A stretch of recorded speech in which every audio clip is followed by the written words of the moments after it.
Transcription means the flow of information from DNA to RNA.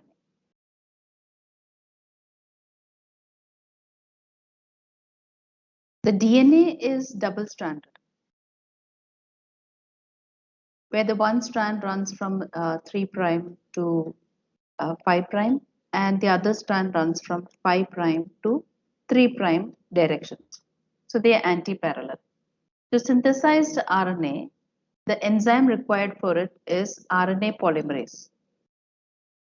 And RNA polymerase makes RNA in the direction 5' to 3'.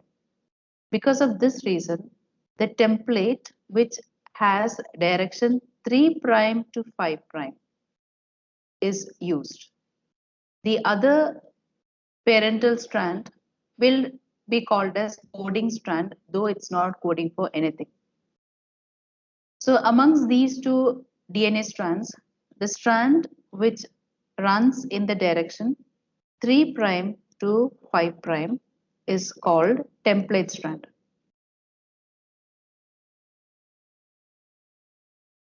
And with the help of the RNA polymerase enzyme,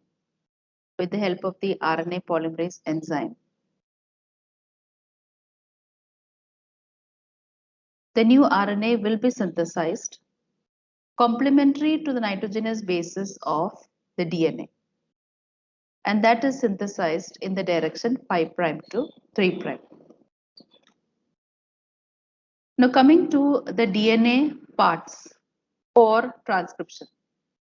The DNA is made up of 3 parts, or we can say the transcription unit is made up of 3 parts. The first part is called promoter.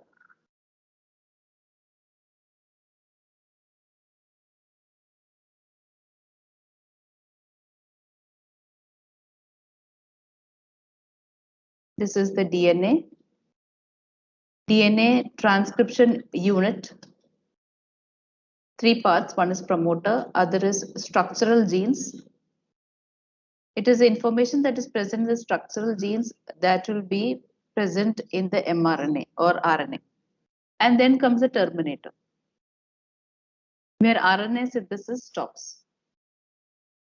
So to begin with the RNA synthesis, the RNA polymerase enzyme has to attach with the promoter region of the transcription unit. And that is when the transcription starts.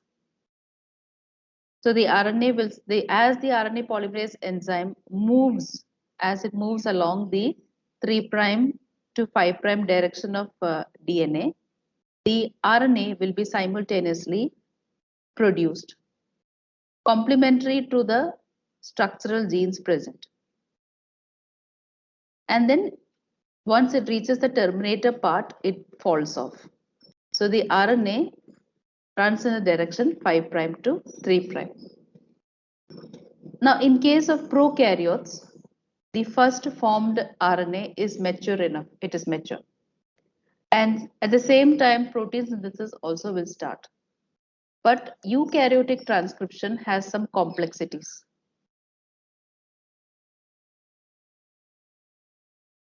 In eukaryotes, there are 3 types of RNA polymerase enzyme.